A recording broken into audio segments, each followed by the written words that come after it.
magicians who are able to weave in like life lessons or deep moral stories. Is that something that you've ever toyed with as well? You need to make people feel in a certain way, because anyone can do a trick, anyone can do a magic trick, but it's all about how you deliver it and make someone feel. I remember doing this once at a New Year's party in Geneva, and there was this lady sitting on her own. She looked really sad. So I started this beautiful card routine. I go, just write your name. This is going to represent you as a person, this card.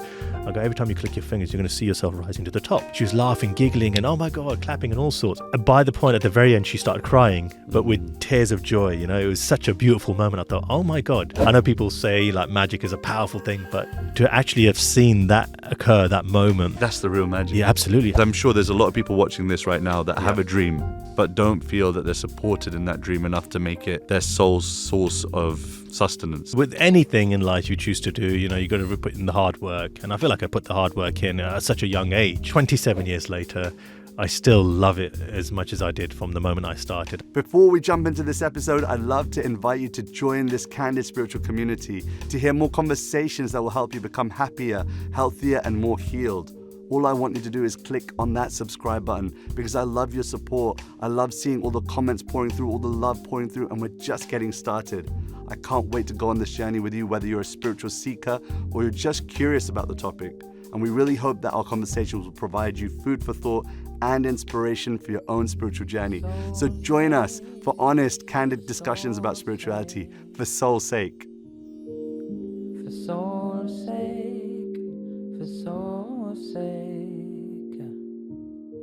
Hello and welcome to another episode of For Soul's Sake, a special one this time. It's got little to do with spirituality and wellness in one sense, because I'm joined by an incredible person, none other than Magic Singh. Thank you so much for joining us. It's a great pleasure. Thank you so much for having me. I feel like even the handshake's got some magic in it. You know, maybe he's going to start pulling things out. I've got your watch now. Oh, I'm joking. That's mine. That's mine. Thank you so much for being here. I really appreciate it. We connected at a mutual friend's birthday. No, it was a book launch. Book launch. That's it. Book launch that we connected at. Good fun. And since then, I've been admiring all your work on Instagram. Oh, if you haven't yet seen Magic Singh and his work, then please go check it out. It's incredible. But I guess the obvious place to start is the name. I mean, is that your real name? It is kind of now. So no, the real name is Amardeep. The name Magic Singh came from school. So this is from those days of when I started out doing magic, age 11. And I remember getting my first trick deck of playing cards, learning all the secret moves, understanding how it all works, and started to show my friends and family. When I would take it to school, I'd cause a bit of a riffraff and crowds of people around at break time, and the teachers would think there's a fight going on. As they wade their way through, they'll see that, oh, it's just Amardeep doing magic tricks. I wish I was at your school. It was a brilliant place to start, because I got some real good practice from it as well. Because, you know, I had every angle surrounded, but it gave me some real good practice time to really kind of sharpen up my angles and audience management at such a young age. And of course, because I wear a turban, or I wore a patka at the time, at the age of 11, and anyone with a turban or a patka is referred to as Singh. And because I was doing magic, people would be like, oh, there's that Magic Singh guy. There's that Magic Singh guy. So that name just kind of went viral amongst all the students and the teachers. Such a cool name. Thank you. And that name is stuck until all these years later. Now it's trademarked, which is great. And now you're traveling the world, sharing your performances everywhere. I mean, I know that we were speaking about you being in the States and doing a lot of work here in the UK. Any particular place that you particularly favor, that you feel that the audiences, I feel like Americans, their reactions are just way better than the Brits. Yeah. Would you agree? 100%, yeah. For starters, always the Americans, their reactions are over the top, which is great for me, and I love it because it just works great on camera, makes me look great. Yeah. Whereas the Brits are far more reserved. They're like, all right, come on, Magic Man, impress me now. And they're like, oh, okay, that's cool. Oh, very clever. Yeah. Very good. I'm like, I just gave you gold. I made something levitate. Come on. But whereas the Americans, as you've seen on the David Blaine shows, they go crazy running around, and that's what I managed to get when I record content out there, and even on the live shows I've done as well. But even going around other parts of the world, around Europe or the Far East, India, I just feel magic connects with everyone. You know, doesn't matter what age you are. I'm able to connect with someone on a level where they're feeling like a childlike experience again, where anything they see is amazing, and that's what I feel magic does. It just makes you feel like anything is amazing, anything is possible. And then hence you get that lovely reaction. Sometimes it's very overt, sometimes it's kind of internalized, but I've done it enough to know that they've been affected in a nice way, that they'll have this lovely memory to share when they go back home or talk to their spouse or child or whatever it is. So I love it. Yeah, I can see you love it. I think everything about your persona and everything about your personality and who you are screams joy and wonder and amazement. And I guess that it's something that all of us grew up desiring to learn at some point. I think every single kid has had a magic... Oh, well, I had one. Did you have one? Did you have one? I'm looking at the crew in the background. Everyone's had a magic set. Everyone's had a magic set. Was it a Paul Daniels set by any chance? It was a Paul Daniels set. It's always a Paul Daniels. That guy's here's a question. Would you ever create a set? Is that good business sense? It has crossed my mind, definitely, because there are always people who want to know, how do you do this? Where can I learn this? I mean, at the moment, I'm like, oh, you can learn from books and go to YouTube now, of course. But it's always nice to have that physical thing, the physical prop where you can carry with you and take to a party and show your friends, show your family, and just put a smile on someone's face, you know. It depends how people take it. They're like, oh, it's real magic. It's, it's a trick. It doesn't matter as long as you're entertaining someone, and that's all that matters. Yeah. But yeah, it's definitely crossed my mind. Maybe a little bit down the line in the near future. Who knows? Watch the space. Exactly. And something that I've always found amazing is magicians who are able to weave in like life lessons or deep moral stories. Is that something that you've ever toyed with as well? I think that's come down through experience more than anything, because at first it was all about, oh my God, this trick is amazing. Entertainment. Oh my God. Yeah.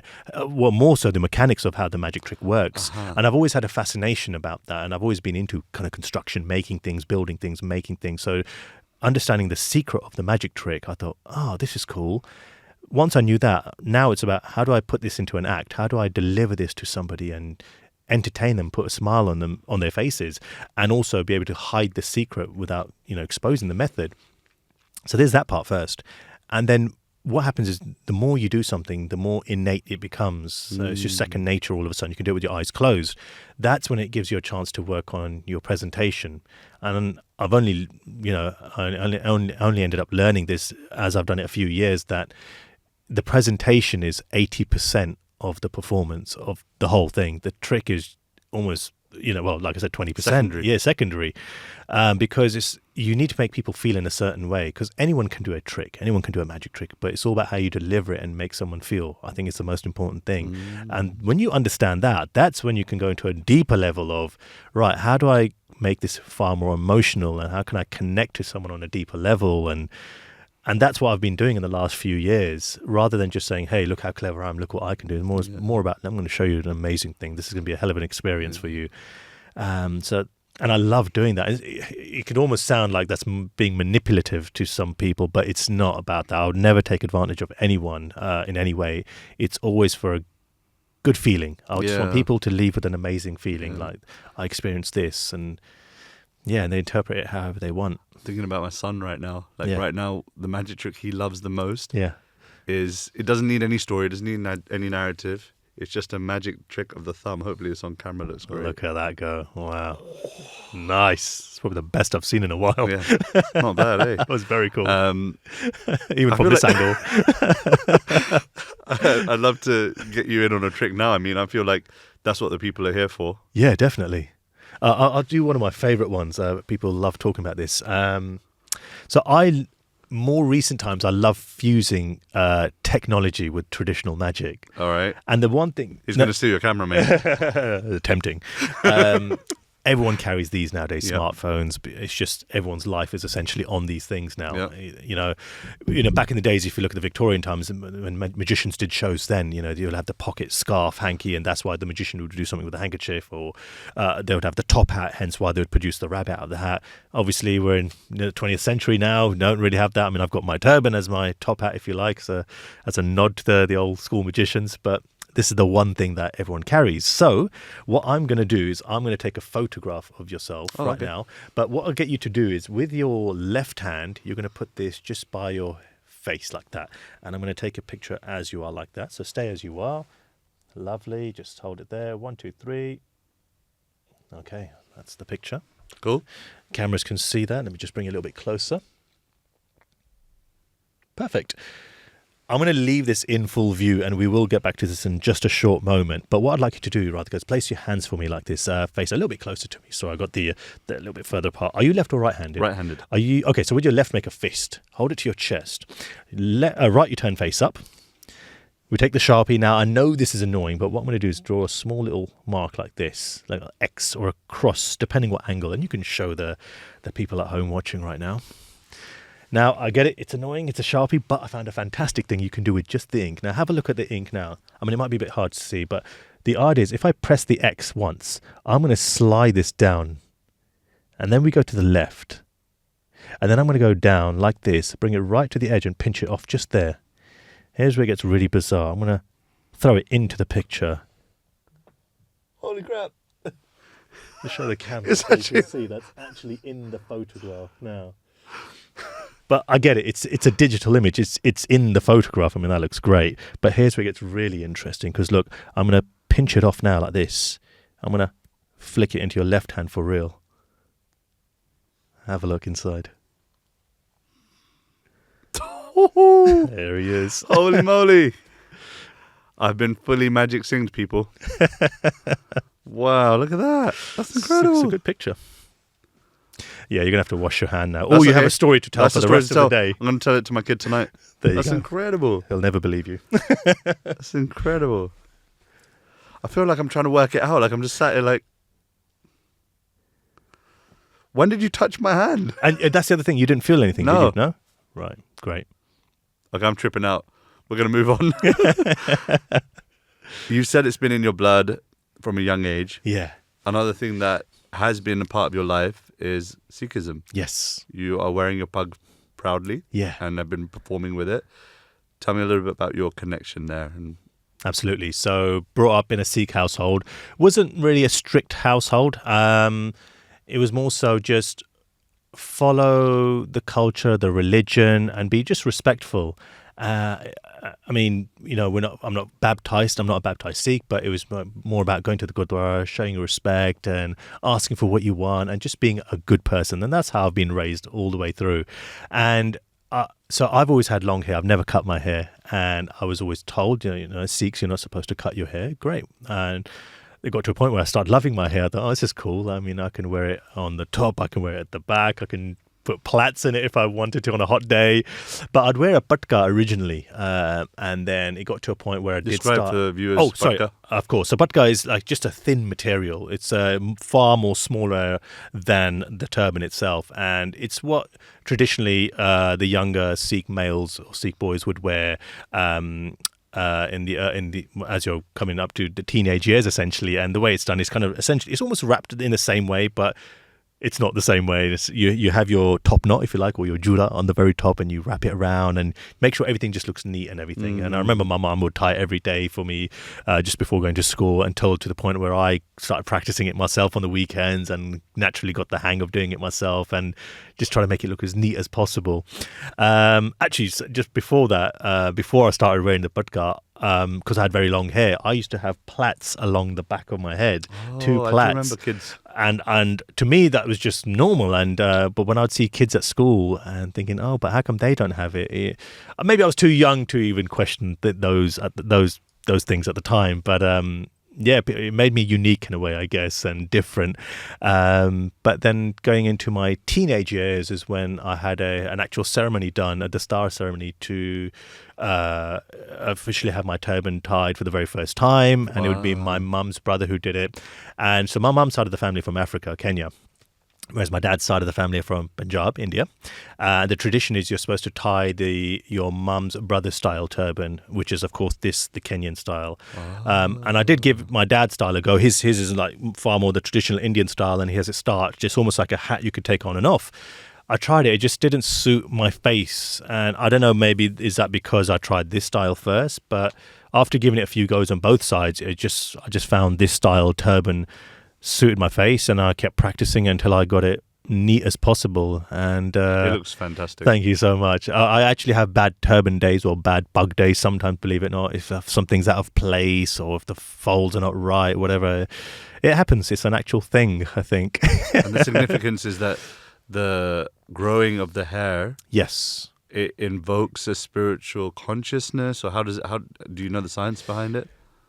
It's more of a spiritual aspect. So it's one of our 10th Guru, Guru Gobind Singh, he and it's funny thing, we had the Vasaki just recently as well. We grow our hair as a form of like a symbol, and you tie it up and you kind of have to cover it up, and this is essentially your crown. Wow. To protect everything, and you almost kind of recognized amongst many people that, oh, this is a Sikh person. And for me, that's what I've grown up and been taught all the way through, and I have to do this. I mean, I know people who have cut their hair and don't wear a turban and things like that.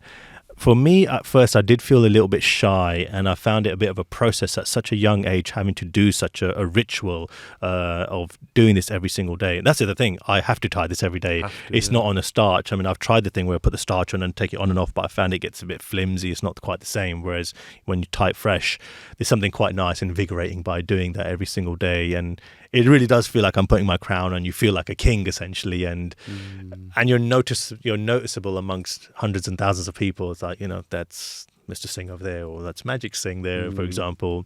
And of course, my magic career has helped in such a wonderful, I can imagine, a wonderful way for my image, my branding, my marketing, everything. It's just been so nice, and it's worked in my favor, and I love it. And I'll be honest, sorry, I'm going off on a bit of a tangent. Okay. There were times where I didn't feel so comfortable wearing it because we had 9/11, of course, that had happened at one point, and gosh, anyone with a turban is seen as a terrorist straight away. And I thought, this is great, isn't it? I've just started to wear the turban, and then I felt, should I be wearing it? But I still wore my turban every single day, and this is throughout university as well. So I went to Bournemouth University down south, and it's predominantly all English people.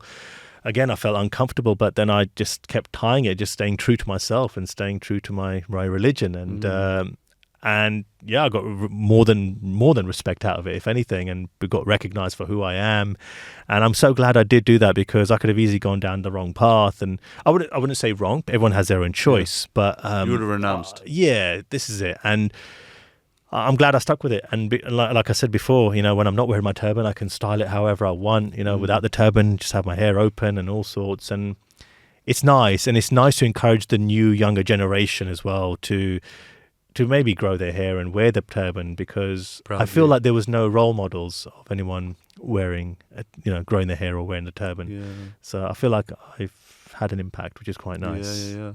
I mean, the only way I can relate is, one of my practices is to chant on beads, japa, mala. Yeah.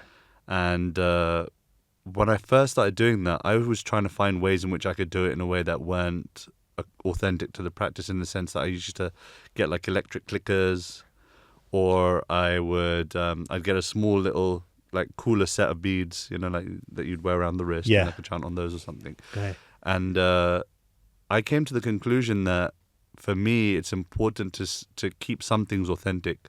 And yes, some things you can change the principles on. For example, I don't wear robes, and I don't shave my head, and I don't keep a sikha, it's like a little flag at the back. But there's some elements of my spirituality that I like to keep as significant for me. And I think that each person has to have those in their life that don't always have to conform to looking normal and being normal, because what is normal anyway? Yeah. What is normal anyway? So for me, I think it's important that each person finds rituals, practices, authentic things in their life that they can proudly wear or carry with them, or, not feel shy that I need to only look like everybody else. Yeah, true. I completely agree. When it comes to family and having kids, do you feel like that's something you're going to impart on them?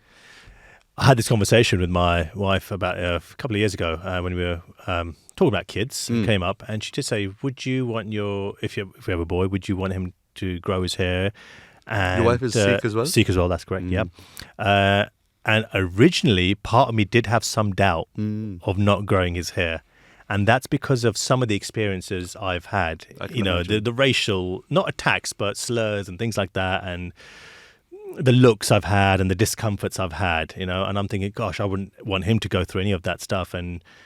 But my mindset's completely changed now. I'm just thinking he would look so cool with his long hair. And again, he could style it how he wants. He would look so cool and cute with a turban. But at the end of the day, the choice will be his eventually. I mean, as a kid, he won't get it. But of course, we'll tell him and explain it to him why you're wearing it. What does it mean? So yeah, it definitely has changed, and I think that's thanks to the way the world has changed, the way society has changed, the way social media has had an impact, and there's so many more influencers and role models, if you like, who wear turbans now, and it's seen as cool nowadays, which is great. I mean, being Indian is cool right now. Being Asian is cool. Definitely. Being Sikh is cool for sure. Yeah. I mean, I'm seeing a lot of Kundalini yogis out there right now. Okay. And Kundalini yogis, like even the men, they wear turbans. Oh, wow. So like I'm seeing Western white-bodied people, long beards and turban. I'm just like, this looks so cool. Wow. It's very in at the moment. Nice. Well, there you go.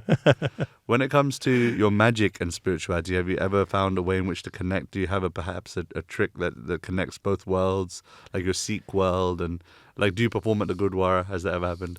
It's interesting you mentioned that, because there's a mindset in the Gurdwaras, I find, that they probably wouldn't agree with what I'm doing, in the sense of it's not something, playing with magic, and it's almost closely related to jadoo, black magic and things like that. Right. And it's almost kind of frowned upon, even playing cards. So having a deck of cards at the Gurdwara is just kind of frowned upon. It's not, because it's linked to gambling and things like that. However, I have, of course, done magic, functions, family functions at the Gurdwara. Even got the priests, the gyanis, involved at times in a very fun, relaxed environment, and they loved it, because when they see the way I present my magic, it's not about I'm amazing. Brainwash. I'm gonna brainwash you. I'm gonna read your mind. I'm gonna tell your future. It's nothing about that whatsoever. It's more about, you're gonna have fun. Just watch this, and that immediately drops their guard, and they see it. They laugh. They're giggling, and it's just so nice to see that. Someone of authority and someone who is considered strict is almost feeling like a child all of a sudden, just like giggling and laughing, and it's so nice to be able to do that. But going back to your question, linking magic with spirituality, I love adding layers to my magic rather than just saying, hey, this is the trick. Like what I just did with the technology thing. It's still there. I'm just checking, it's not going to disappear or something. It's like a permanent tattoo now. I'll always try adding layers to a routine. And this only comes from routines that I've done over the years, and something that gets practiced over and over again. And I'll try to tie it in with people's emotions in a way, always in a positive way, to trigger a good feeling. So I'll say, every time you click your fingers, you're going to feel like that you're rising to the top, but also your card will rise to the top. And just small little things like that I will do. And I remember doing this once at a New Year's party in Geneva, out of all places. And there was this lady sitting on her own. She looked really sad. And I went over to her. I go, how are you doing? How's your night going? And she just seemed really sad. I go, can I just show you something? She goes, yeah, sure. So I start this beautiful card routine. I go, just write your name. This is going to represent you as a person, this card. I go, every time you click your fingers, you're going to see yourself rising to the top. Just kept it as simple as that. She was, you could just see how she was changed. She was laughing, and then she changed her body position. The language all of a sudden changed. She was laughing, giggling, and oh my God, clapping and all sorts. And just, this is her on her own. By the point at the very end, she started crying, but with tears of joy. It was such a beautiful moment. I thought, oh my God. To me then, I was freestyling then. I didn't think, I'm going to add spirituality and all this stuff. It was just me just freestyling. I thought, let me just give this a go. And I just realized, wow, the power that this magic has. I know people say like magic is a powerful thing, but of course I'm doing it from the standpoint of a sleight of hand artist or whatever, or a magician, if you like. And to actually have seen that occur, that moment of real magic occur. That's the real magic. Absolutely. Having that impact on someone. And I just feel I'm a bit more cautious and think about how I perform, especially when you want to when you really want to have an impact on someone and leave that lasting impression. I'll always think on another level, how can I take the magic to a deeper level? It's a bit hard to explain it without almost exposing anything, because I feel it will expose some of the stuff of how I do it, but I definitely take into account, and with certain people, not all the time. Sometimes I'll just go out and just bam, check this out. Just flourishes of magic, Do you have a favorite trick, one that you So the one I did for you, there's one of my what I signature. love. I love it. It's a signature piece I love doing. Yeah, I'm still blown away by it. There's things I do with money. There's a lot of things I've done with money, but I do it far less now because people don't carry cash with them now, which is mad. I was having this conversation with my dad yesterday. Yeah. He said he never leaves his house without cash in his pocket. And I said that I don't remember the last time. Do you know what? I've got a $5 in my pocket right now. Wow. But I don't remember the last time I actually carried a $5 in my pocket. But I bet it's been in there for a long time, It's right? been in there for a while. Yeah. Because I even forget to spend it. Yeah. Which is one of those things you want to keep as almost like a keepsake, isn't it, in a way? Like, I don't know what I'm going to spend it on, but it'll come in handy maybe in a year from now. This is it. It's funny your dad said that because I guess we're a similar age, and my dad would always say that. He goes, never leave home without any cash in your pocket. But in the last few years, it's hardly any cash because you've got things like Apple Pay and cards now and whatever, and Apple it's crazy. Watch. Apple, so that's I don't really do much magic with cash anymore. So like I said, those your favourite? I've got some real cool favourites on that. Yeah. Is it something you need to set up? No. You know what? Can I do something really quickly? Take the $5 if you want it. I've got something else actually. All right. Can I grab my bag if that's all right? Thank you so much. Appreciate it. I've got something here. Okay. Let me just see if I've got enough of those. I'm excited that he's excited, to be honest. Yeah. It's funny you say that. I genuinely get excited to show this. Okay, so I've got a few of these. These are the new lottery tickets. Okay. I mean, they might not be new now, but you can see they're worn and tattered and that's sitting in my bag. There's so many versions. You've got the Euro Millions, you've got the Thunderball. I don't know if these games still exist or not. I'm not sure. But these tickets in particular, I haven't marked the numbers. They are just as they are. But I found a great thing you can do with just the tickets alone. And all it is a shake. And we can change all of those into cash, just like this. It's £100. Nice. What? Check it out. So if you have any shopping receipts you don't need, just send it over. We'll sort you out. I feel like I blinked at the wrong moment. Good job we were filming it. That is incredible. But the thing is, paper gone? That's completely gone now. That's it. And the only problem is that half the people don't even accept cash. So funny thing that I can hold myself. Because I can hold on for you. Yeah, I'll frame them. When it comes to growing up and deciding that this was going to be your path, something I love to talk to people on this podcast about is determining your lifelong passion and making that monetizable, and making that something that you've made your job, your full-time thing. I can't imagine many parents saying that's really going to be stable and sustainable. How did you navigate that? Because I'm sure there's a lot of people watching this right now that have a dream. Sure. But don't feel that they're supported in that dream enough to make it their sole source of sustenance. It's a brilliant question, and I get this asked all the time, even when I'm out and about performing. People are asking me all the time, is this your full-time job? Do you do this? Do you have another job? And things like that. So I get that all the time. And it's probably because they wish they could do what you do. Definitely. I mean, and they're surprised, number one, to see me.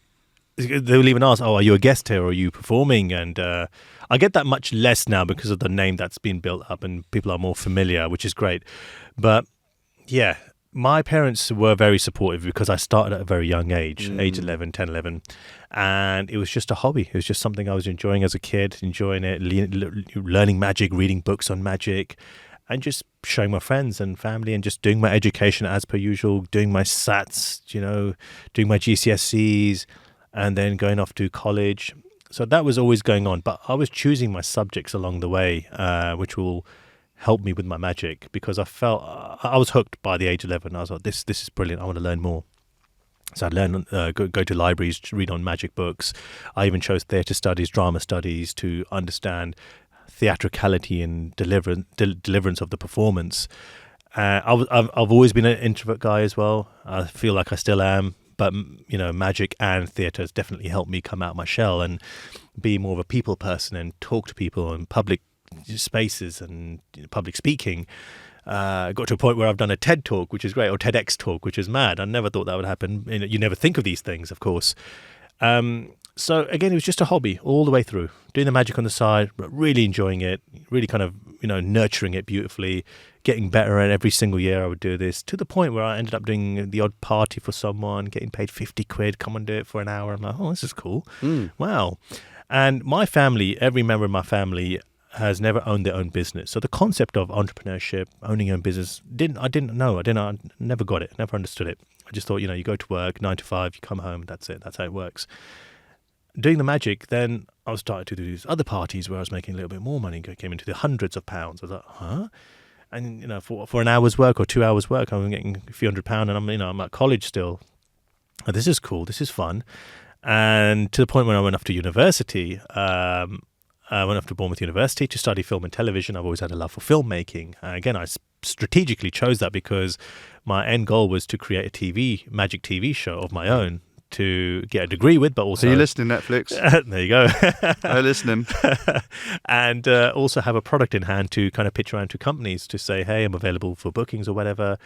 And I did that. I achieved that all the way through. But while I was at university for 3 years, I was performing weddings and corporate events all of a sudden and festival events. And so that was funding university life. So pressure was off mum and dad.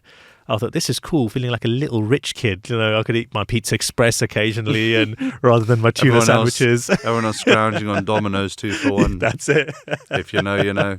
What was it? Taste card, I think, wasn't it? Or something like that. Taste card. Do you remember that? Is that still around? What happened to Taste card? No idea. I lost it in a wallet years ago. Likewise. An old wallet. All tattered up. So when my parents saw that, I had my degree in hand. I did the typical thing of, go and do your education, do this, do that. What did you study? Film and television production. That's it. So that was at university. Had the degree in hand. They were like, "Are you sure you want to do this?" I'm like, "Yeah." They go, "What about do you have a backup plan?"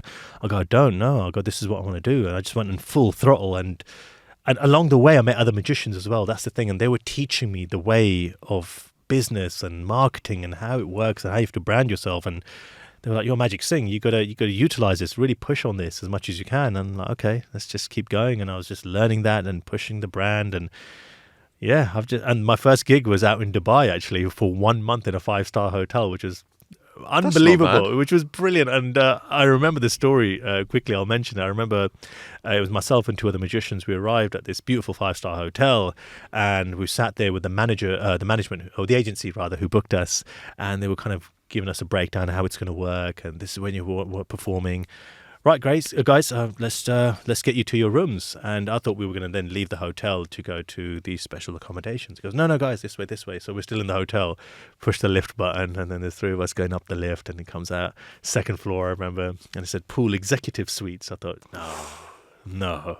Right, Amandeep, that's yours. Sean, that's yours. Dan, that's yours. Great. And then we walk in, I kid you not, my God, these are like full-on furnished 5-star rooms, and then our balcony opens up to this beautiful promenade with a swimming pool and heated pool. I was like, what is this? This goes, guys, this is your place for 1 month and enjoy. Okay.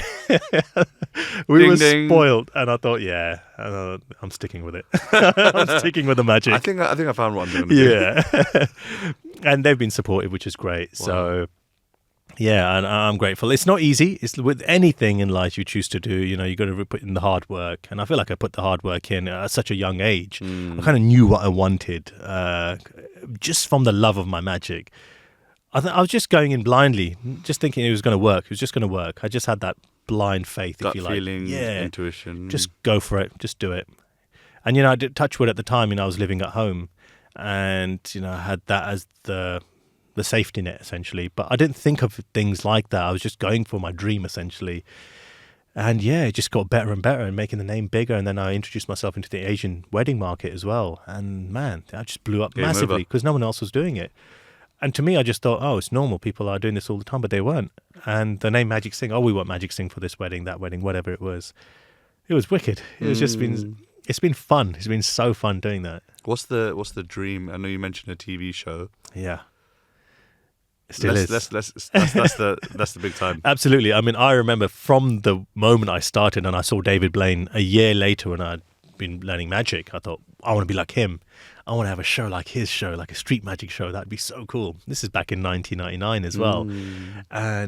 And that dream is still that dream till today. Probably not terrestrial TV anymore now. It's more so the streaming channels like Netflix or Disney Plus. So I'd love to have a show on there for sure. And I know it'd be amazing because there's not enough magic on those platforms at the moment. So yeah, there's a gap in the market. Is there a signature trick for the streets that you take out? So there's a few things. I love doing stuff with cards. There's some beautiful things I love doing with cards. There's so many things, because card tricks can be boring because everyone knows a card trick, right? But how do you make it so it becomes memorable? That's the thing. And I've been crafting certain things, which I've been doing, and I love performing a certain thing. I could probably do that for you in a short while. In a short while. In a short while, definitely. And we'll get back to that. But yeah, that's the ultimate dream, definitely. And one of the dreams also was to perform out in Vegas, doing just a couple of shows out there in the big theaters. But in and around America is just amazing. There's just so much wonderful opportunity. And the last couple of years, I have been out in Los Angeles doing some sellout shows, which is mad. Wow. I never thought that would happen. I just thought, let's just give it a go. And the response has been wonderful, absolutely wonderful, in and around Hollywood, Malibu, and things like that. So the States seems like the place to be for a magician. It's just received differently in the US. Even when I'm shooting content out there as well, they just get super excited. We'll be in a cafe, let's shoot a trick for TikTok. Okay, we're filming it. Oh, guys, can we move this for you? Is that okay? Is the lighting good for you? I'm like, wow, if this was in London, I'd get told off. Sorry, you're not allowed to film in here. Whereas they encourage you out there. Wow. Like, bring it on, So it's good advertising. It really is for the place, and people have to understand that. And I think people are understanding that. Businesses are understanding that now. It works for both parties, essentially. So it's fun. I love it. I can imagine you on a TV show. I mean, it's iconic now because, now I think for people to see those from a different culture and putting their spin on things, I think it's exciting, I think we've seen too many of the same face. I agree. Completely agree. Previously, terrestrial TV was filled with the same type of faces, same types of characters, very uniform. Nowadays, anyone can set up their own podcast and show and TV show, and everyone can have their own voice. And, simultaneously to this voice, there's millions of others. And it's not that there's a problem with there being many different voices, many different styles, so long as there's those that are looking for it. Then there's a potential, there's a chance. And it seems like you've grown that community, you've grown people, an audience of people who are looking for a different voice. Have you tapped into the Indian market? Is that something you're thinking about? That's where it kicked off from, more than anything. Like I said, when I started off the Asian wedding market scene, it kicked off in a massive way. It was almost like a novelty for them. Like, oh my God, Magic Singh. How cool. He's a Singh, Sardar who does magic. This is great. And because I'm able to speak Punjabi, not greatly, but I can speak the Punjabi. So for the older generation, be able they to can understand you. And enjoy it at the same time, rather than ki karda pya, just go away. It's one of those ones. It's more, aja put, come and let me see what you got, And they would love it. It's just connecting on all ages. I mean, most of my magic is mainly for the adults, but then again, it works for kids as well, which is great. And this is what I say: magic is for all ages. So I just went off on a tangent there. What was the question again? We're saying tapping into the Asian market. That was it. Yeah, that was it. God, got too excited. I feel like he's preparing for a trick or something. That's why I am. Oh. But the Asian market, definitely, it's been so well received. Especially when I did the whole social media stuff with TikTok. I got in there quite early, and I made a bit of a name on TikTok, and I got such a nice, strong following there. And I remember getting flown out to India to do the Ambani's first son's pre-wedding party. This is a pre-wedding party. My God. I mean, you've seen the stuff recently on the younger son getting married. Man, it was pretty much the same thing. Were you hoping that your phone was going to ring? For What, a recent wedding? I was when even for the daughter. There was talks about it, but it didn't quite happen. But they like to change things up. But it's fun. It was a wicked experience. My God, being in their home as well, the Antilia Towers in Mumbai. Oh my God, it was wicked, and all the stars and diplomats and you name it, everyone was there. It was crazy, to the point of where Bollywood stars have booked me as well, and having their phone number in my phone book now. It's just crazy. Yeah. Like Hrithik Roshan and Amir Khan, Sachin Tendulkar. So I'm blatantly name dropping, but I have to. My God, what an experience that was. But it's just so nice because of social media. They were able to connect, and for them to appreciate and wanting to fly me out several times as well. I must be doing something right, which is great. And again, I love what I do, and I love to be able to share it with anyone, whether you're a celebrity or not. It doesn't matter, but it's just nice that it gets recognized out there in India as well. So it's great. It's nice to have a big market. What I found in this conversation to be really powerful is that you've had all these incredible opportunities, but at the same time, I can feel that there's that humble heart there, that you're just, same as you were, the same 11-year-old is somewhere in there. Yeah. You're just living out your dreams. And I think that's been one of the features of this conversation that I've really valued is, yes, go out and be whoever you want to be, live your dreams and do it in a big way, do it in a grand way, do it in a small way, however you want to live your dreams. Yeah. But never never forget where you came from. Never forget Always. that you are still very much a human being. And, this is like innate humility I feel from you as well, that, I'm doing something incredible, but I'm also very blessed to be receiving all of this. So that's what I feel. Honestly, Radhika, I'm grateful every single day to have the skill set to be able to do this, because I'm able to, it's a superpower, think about it. I'm able to put a smile on someone else's face, whether they had a great day or a bad day, just to see someone smile.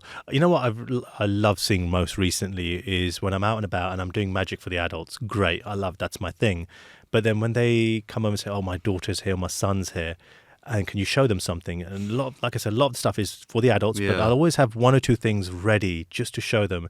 And then when you blow their mind and you see the delight on their face, but you see the delight on the parents' face, seeing their child in such a magic. For the first time, or because kids nowadays are so consumed with iPads and iPhones and watching technology. So the minute that's put down and they're seeing this incredible thing happen live, you see their eyes literally light up.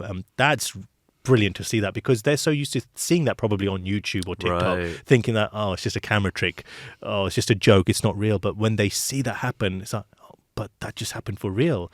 Even the new Gen Z crowd, when I show them magic now as well, they're like, it's real though, but it's not a camera trick. I saw this for real. It's just like, that's really weird. weird. To figure out the lottery tickets. Like, oh yeah, I'm gonna watch that on rewind. I'm not gonna slow motion. Yeah, I'm literally gonna watch it on slow mo. I hope we caught that. Like, I'm sure you have. Like I'm sure you have. 4K. Especially these cameras. My gosh, slow mo. Wow. But yeah, honestly, I all these years later, 27 years later, I still love it as much as I did from the moment I started. I'm always learning new things all the time, trying new things out. I have got something to show you, not just yet, in just a moment, something new I've been working on. And I think you will really appreciate this. The inner child in me is starting to get excited already. Because it's based on numbers. And I met a numerologist recently, actually, funny enough. Okay. And it was funny because at the same time I was learning this new routine, and it doesn't always work, but I'm hoping it will. And if it does, yes, amazing. And if it doesn't, it'll be a camera trick. We'll cut it out. Right, guys? But I'll show that in a very short moment. But I think it'll play quite nicely. And again, like I said, you'll appreciate that. All right. I think what we should do is, before we get into the trick, I want to do a little quick fire round with you. Yes. Okay, perfect. And then if we're fortunate, we're going to receive the miracles of magic again. Okay. Quick fire round. Okay. Oh, okay. Question number 1. What's something you're curious about right now in your life? AI. Oh, did you want me to? I mean, I'm medium firing now. I'm like, what about AI? Oh, well, okay. I'm intrigued by how can I incorporate that with my magic, and how can I blur the reality of magic and real life and using AI? I'm excited. Number 2, what's something you're personally working through in your life at the moment? Growth. Going to the next stage in my career. Oh, it's a big one. It's deep, it's emotional, but it's exciting at the same time. I can feel the emotion, I feel the excitement. Question number 3, in short, what legacy would you like to leave behind in this world? One of the greatest entertainer. Yeah, I've not been asked that before. I like that. One of the greatest entertainers. Yeah. It will happen. Number 4, what's something that you deeply used to value but don't value as much anymore? Wow, that's a good question. What people think of me. And I don't know if that's an age thing. It might be an age thing. Yeah. What people think, how I look. And it's funny, I have to present myself in a certain way, but I don't really care as much what people think now. It's said that in your 20s, you really care what people think. Yeah, massively, my God. And the second 20 years of your life, you don't really care what people think. Yeah. And the last 20 years of your life, you realize no one was thinking about you anyway. Yeah. I've heard that somewhere from you. Yeah. And last question, if you could create one law that everyone had to follow, what would it be? Wow, one law.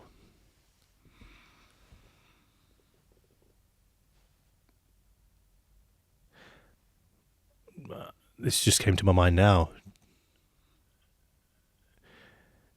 Do something that scares you every day. Do one thing that scares you every day.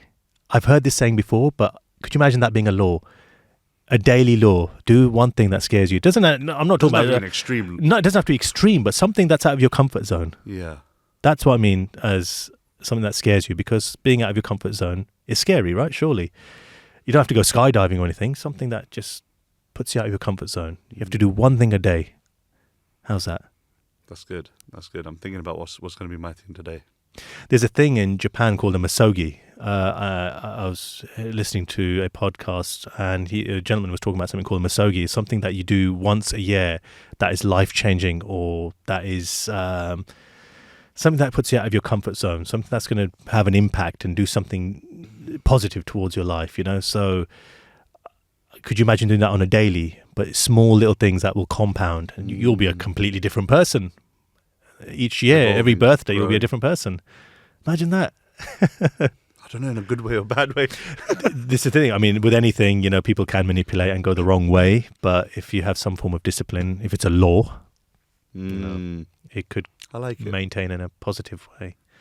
Evolve, yeah. All right, let's get with it, Magic Singh. Okay. I feel like something magic's going to happen.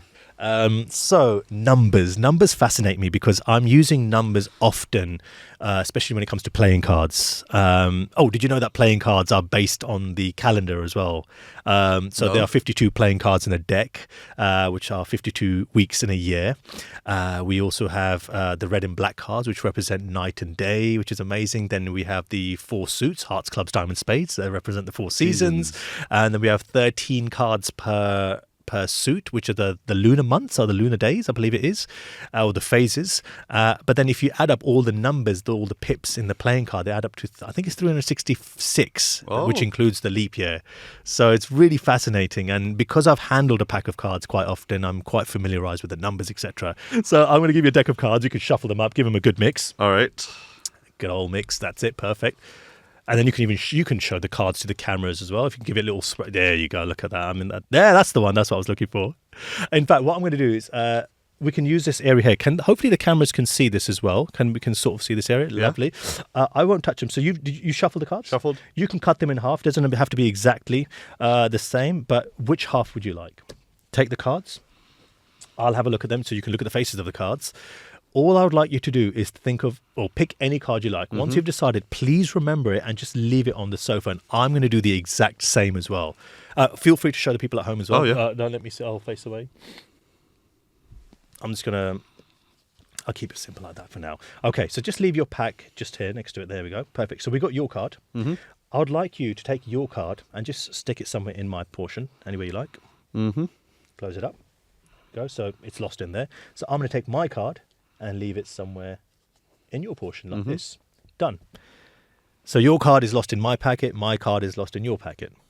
Okay, because I've done this several times, I'll even give it a quick mix. I'll go first. And all I need you to do is just think of your card. So visualize the colour first. Yep. Then you see the number slowly appear, and then you eventually see the suit. Yep. It's there, the one I think. I'm going to leave it just there. Now it's your turn. Pick the cards up.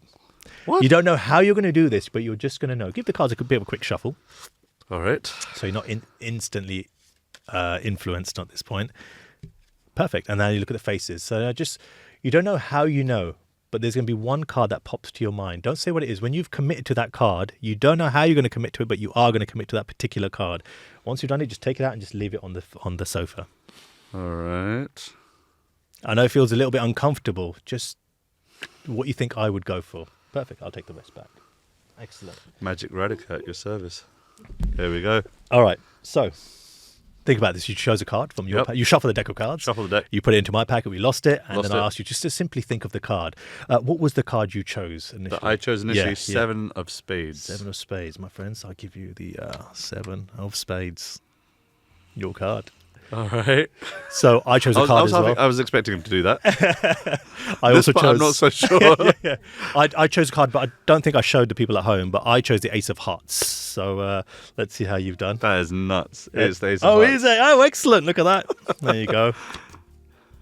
How does it feel? That is nuts. I feel like I'm Magic Radhika now. There you go. Thank you so much. We were going to get there at some point. It's been a great pleasure and a great honor to have you here. Thank you so much for sharing about your past, your culture, your spirituality, your trade, and how you made this your life and your purpose. And deeply inspired by you. Thank you so much. You're welcome. It's been us for Soul's sake. I hope you guys have enjoyed that.